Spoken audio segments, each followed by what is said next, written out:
She working that thing. She knows she got it. This is the Vaughn Complex. I got my man Tony Baker Comedy, dog. That's his Twitter name, by the way. What's up, bro? I've been calling people by their Twitter name lately. Tony Baker Comedy. Might as well. Baker Comedy, dog. Might as well, dog. I hate the fact that I had to have the comedy on there, but Tony Baker was already taken. Yeah, that name. And this thing, whoever Tony Baker is on Twitter ain't tweeted in 3 years.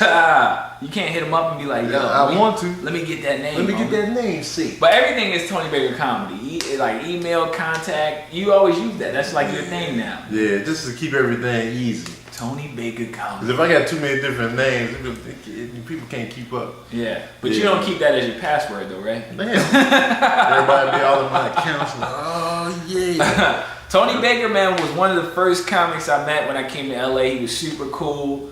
Some of the memories I got, man, I just remember us kicking it at Denny's on Sunset and Gower at like 3 a.m. in the morning. Yeah, We would kick it every Thursday night. Tough, like just go in there and chill. Like, what do you remember about that Denny's, man? What was some of your... Tell you, man, the roast, man, it always end up in a roast. Whenever Mike Vaughn would go, it would always end up in a roast. Like, cats is roasting each other. Roasting each other. Yeah. I normally stay out of the roast, but yeah, but it'd be funny though, man. Like, but man, we ain't even. We ain't going a minute. We ain't going a minute, man. Ever since I moved out from my crib, we ain't went to Denny's since then. Yeah, but we all gotten busier with our careers and schedules, so it ain't like, you know, but when I moved here, man, that was the spot. You know, it was. Trannies in there, homeless people, everybody. And then it was just us. So we was in there with the trannies and the homeless and, you know, the people who haven't had a day job in years, and it was just us comics sitting at the table, and Tony would order. What would you used to order, man? Used to like. I always got like I usually got the egg whites. I would get the egg whites and the bacon, the turkey bacon. Turkey. He got me on. He was on this health kick when we were going. Like, he was like, "Nah, man, I don't eat pork, brother." He turned into a Muslim on me up at Denny's, man. Yeah, I ain't ate pork since '91, man. Intentionally. You know, some people be like, no, it's beef. Eating pork. So you cook, man? Yeah. You throw down in the kitchen? Yeah, man. Okay, I guess you got. I got time, man. I cook, man. Like I cook. It don't be nothing spectacular usually. Like last night, I cooked for me and my sons. What I cooked? It was just breakfast for dinner last night. Breakfast, like bacon and egg sandwiches on the low budget tip. The kids love it, man. The kids, it be sounding basic, but you can't go wrong with that, man. Yeah, so you cannot go wrong with the bacon and egg. Bacon and egg sandwich. What was it? It was the turkey bacon and egg. Turkey bacon, yeah. My kids don't eat pork either, so. So interesting fact about Tony Baker. He went to school in New Mexico, right? I did, New Mexico State University. Yeah. You got tied. You were born in Chicago. I was born in Grand Rapids, Michigan, but like months old, my mom moved back to Chicago. But that's my grandmother's state in Michigan. So she went out there, stayed with her for a quick second, and then came back to the Chi. Okay. And then, so I don't even remember Grand Rapids. You were raised in Chicago. Chicago. That's your home. Yeah. You always rep the Bears and the Bulls. We know that. If you follow them on Twitter, you know that. Yep. And then like you went to New Mexico State. I went to New Mexico State, but I actually moved out to New Mexico before that because my brother got stationed there in the military. Okay, that's how New Mexico even came into the equation. Right. Because he was in the Air Force, he got stationed. He went to Hawaii first. Okay. He didn't invite us to Hawaii. he get to New Mexico, he's like, "Won't you come on? You ain't invited us to Hawaii." Come on down to the desert. Yeah. So how was that experience though? Leaving Chicago, it's cold, it's rainy, it's snow in the winter, and then going to New Mexico, because you were there for some years, right? I was there for a long time, man. Yeah. So that's like, you know, absolutely like, that's why I became a man in New Mexico, you know. That's so funny, man. It is. That's the name of a book. Yeah, became a man in New Mexico. But like, it was a huge change because I went from the third largest city in the U.S. to going to a town of 30,000. Oh, wow. Yeah. And you were the only brother? No, because, you know, they got the base there, so it was cats. Okay. Black folks. It's black folks. We everywhere. Even when we ain't, we're still there. We out here. Yeah, and but it was a huge change, though. It was like, I was like, because when we first got there, I went to Albuquerque first. Now Albuquerque is a nice sized city. That's where they do Breaking Bad? Yeah, yeah. So I was like, oh, this is dope. 'Cause I like Albuquerque. It was mountains, you know what I'm saying? People were speaking to me on the street. I was like, it was lizards. I was like, yeah. Lizards? Yeah, oh snap, there's lizards out here, you know. And then when we took that bus ride from Albuquerque to Clovis, it was like, yo. Yeah. Now, is that where you had your first white girl in New Mexico? Because you never forget your first white girl. Yeah, it took a while for the white girl to kick off. Yeah. New Mexico was the birthplace. Cause honestly, I wasn't into white girls growing up, man. Like I wasn't like, you know, outside of the celebrity chick. He was like, oh yeah, she's pretty, but like in real life, there was never any white girls that made me like that. So New Mexico is where you got it popping, man. You became a man in New Mexico. I did. I lost my virginity in New Mexico. Oh wow, man. Yeah, you know, Spanish chick. Man, y'all getting the inside tip right here. He don't share that with everybody. Spanish chick. Spanish chick. Yeah. Yeah, she spoke English? Yeah. Oh. She was like a black acting Spanish chick. Oh, so she wasn't like a migrant worker. No. She was Spanish. Like, if you called her Mexican, she got pissed off for some reason. Oh, what happened to her, man? Where is she now? I don't know. I don't know where she is. I mean, that sound like a good thing right there, man. Yeah, that's what I love. Spanish chick that act black. She had the black girl booty. Nah, she had no cake. She had the Mexican booty, or like she had no cake. She had no cakes. Yo, look her up on Facebook, man. See if you can find her, man. No, I'm cool. You cool, man. Even though I was disastrous, my first time was disastrous. 2-pump chump, man, out the gate. Out the gate. Oh, it was. Damn. It was a wrap, dog. And you know, she didn't know I was a virgin. You know, I played it all. It's funny when you're a virgin, you lie about not being a virgin. Then when you lose your virginity, you lie and say you are a virgin. It's crazy. I mean, so you were like a grown man virgin. You were like 20. I didn't lose my virginity until after high school, so I was like 18. Oh, okay. I might have been 18 or 19. I can't remember. You're like 24, so I'm like, damn. No. Okay, so that ain't that bad. That's kind of. Yeah, I waited a while. Well, 18's old for a guy, but you know. It was. You know, I felt like, damn, I still ain't. I was scared, dog. I was like 9, dog. See, that's what I'm saying. That's ridiculous. Were you really? Nah. But Baltimore's that type of city. Like my girlfriend was 13, I was 14. We was getting it in. Like before school, we would hook up and then hop on the bus, go to school like nothing happened. So it's crazy, man. So yeah, we was getting it in Baltimore. Yeah, man. I was terrified. I was scared to make that transition. I was like, man, you know, because I hadn't been familiar with sex for a long time. Because when I was little, we lived across the street from this motel. Yeah. And the porn would come in on our TV from the motel. So if you turn to channel 3, it would be porn on. 24/7, just like, well, sometimes it'd be staticky, sometimes it'd be clear as NBC, dog. So I'm in kindergarten, first grade, taking it in, like, yo. Yeah. So I was familiar with it, and that could have messed me up. Thinking back, like I could have been really like a sexual deviant, or I could revert and just been like, no. That's I was a funny word, sexual deviant. Because man, you watching that in first grade, you gotta say it with the finger. Yeah, this was full porn. This was full XXX. First grade, me taking it. So TB, everybody know you're a family man. You know, you got 2 boys, man. How was that? And you were married at the time when you started stand up, right? Mm-hmm. So how was that like? Being in the family, raising kids, having a wife, and just telling her, look, I want to go out and do stand-up comedy and open mics and stay out late to 2 a.m. And you know, like were they supportive? Were they thought you were crazy? You know what? They were supportive. Like the whole time. You know, the kids would grumble like, man, you got a show tonight. You know what I mean? But you know, of course they're gonna grumble. Yeah. But it was supportive though. They were supportive. Yeah. You were funny around the house. Like your family knew you were hilarious. Yeah, and plus I came out here for acting, so we already knew, you know, the mission. Oh, so you didn't even come out for comedy? No, I started doing comedy. We came out here in 2006. Wow. I started doing comedy in 2008. That's crazy, dude. And he's like, you know, one of the hottest comics in the city, dude. So it's crazy that you didn't even move out here for that. Yeah. So that never even crossed your mind, like, I want to do stand up. It was always acting. Yeah, because I always wanted to be in movies. Like ever since I was a kid, I've always been in the movies. I was like, man, I want to do that. Yeah. And then I didn't watch a lot of stand up, but I watched stand up. I watched Delirious and like Damon Wayans and Sinbad. I watched a lot. But you were always silly. But I wasn't studying them. Like, man, I want to do this. I was just enjoying it. Right. You know, and then. I was always funny, but I still never really, you know, thought. And then I remember I was at this concert in Albuquerque. This was like maybe 2005. Okay. maybe 6.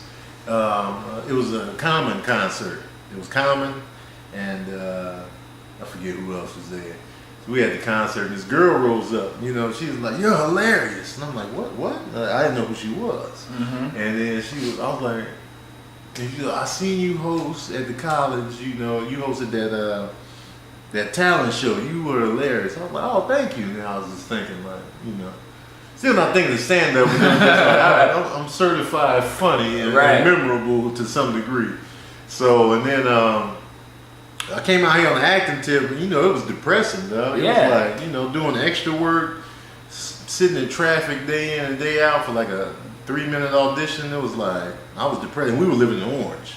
Wow. So if you're not familiar with LA, like Orange is like 45-minute drive with no traffic. Yeah.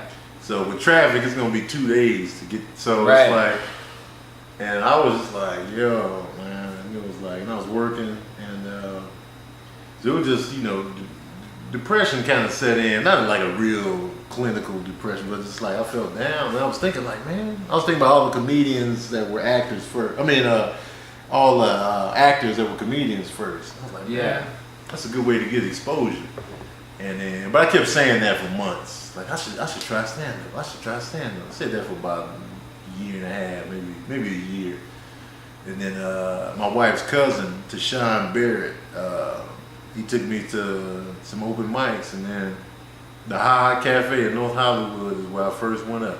Wow. Yep. And your first time, you bombed? Or you Nah, it went good. Like, I often wonder, like, what if I didn't do good? But I still, where would he be now? Yeah, because I did good, and I kept going back, and ever since. So you wrote your jokes down, and you had everything. Yep, I had a set list. I wish I could find that notebook. Man. I had a set list. Wow, I was talking about, I was comparing LA to New Mexico. I was talking about wedgies.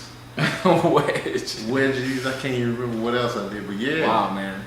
That's an interesting story, Tony, because I always thought, you know, man, as soon as I saw you, I always thought you were a stand-up. So that's cool to know, man. Yeah. That you actually, are you more attracted to dramatic roles or comedic roles? As far as like, when it comes to auditioning and being in something? You know what?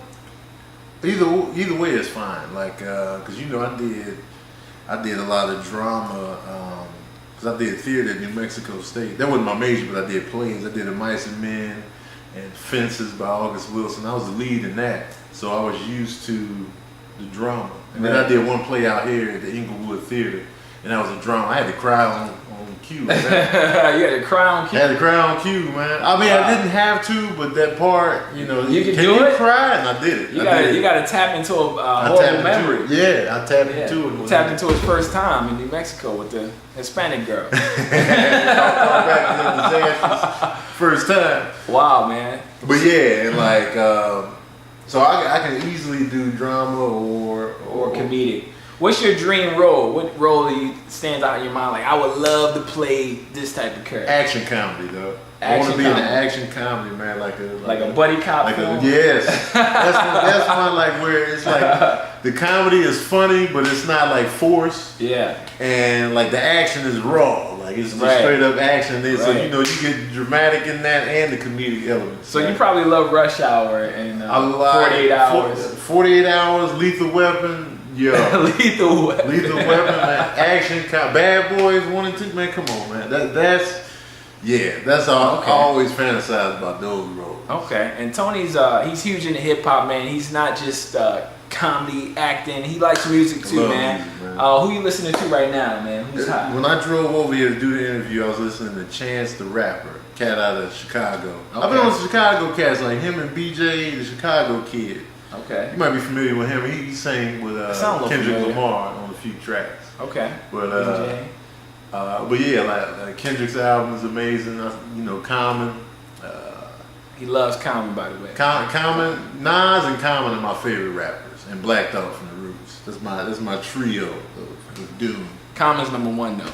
Cause you know what, it switches. It goes between him and Nas all the time. I think it's like more so the light skinned bald connection that the bond that they share. We lived on the same street. Oh really? Not the same block, but like he lived on Bennett, like in the 80 something in Bennett. I was in 73rd. And you never like crossed paths with him or seen him? Not that I noticed. Yeah. You know what I mean? He's older than me, so okay. You know, I often wonder. But like, yeah, him and Nas, man. Like Nas took the top spot with that last album. Life is Good. Life is Good. I felt him on that album, man. That was a really good album. Adult album. I was like, yeah, I can feel you like Big Crit. I know you like Crit. Big Crit is dope, Big man. Crit is really dope, man. Big Crit, you know, because a lot of cats be thinking, man, you be hating on the South. I'm like, nah, man. Nah, it ain't I like that. Big Crit. I like Jay Electronica, man. If he ever drops, who knows if he's coming out? Yeah, I just gave up, man. He was on he's on Instagram posting pictures, and I read this comment they posted on Jay Electronica's page, and this guy said Jay Electronica posted a picture of a German Shepherd, and some dude commented like, "Nigga, why you doing this bullshit? You need to be in the studio working on your album." Hilarious.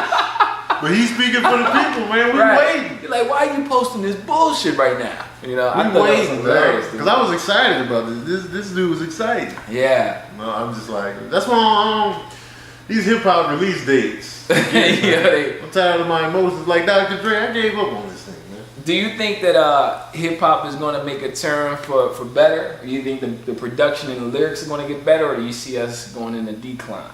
I see it getting better, thanks to, in large part, to Kendrick Lamar's buzz. And even so, Drake.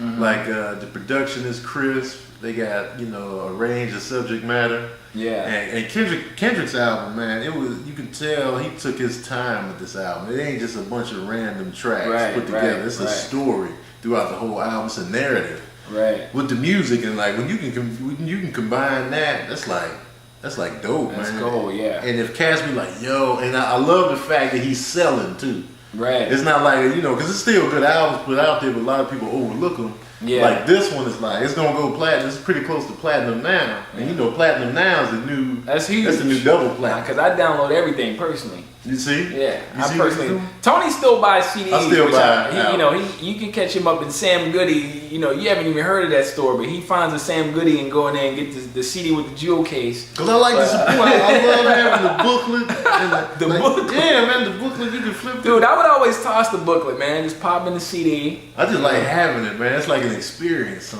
like now, you know. But I like. Yo, but for $15.99 or whatever they charging now, it's like, come on, man. We in LA. We out here grinding.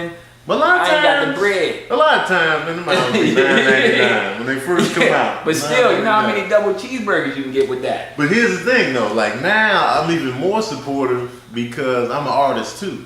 Yeah. Like if I do a show, I want you to buy a T-shirt or a DVD or audio. You know, I feel like that karma will come back if I'm just stealing everything from other artists. So now that I'm an artist myself, I want people to support. Yeah, now I feel guilty. I want you to feel Kendrick, I apologize. I did download the album, but it's dope. You didn't buy it? I didn't buy it, man. You know, I ain't got the bread. I'm out, man. I had to buy this camera, dog. This is the Vaughn Complex, man. Tony Baker, we appreciate you being here. Thanks for having me. You've been a pleasure, man. Look out for his stuff. Where can people check you out at? On Twitter? On Facebook? Twitter, at Tony Baker Comedy on Twitter, Tony Baker Comedy on Instagram. Comedian Tony Baker is my fan page on Facebook.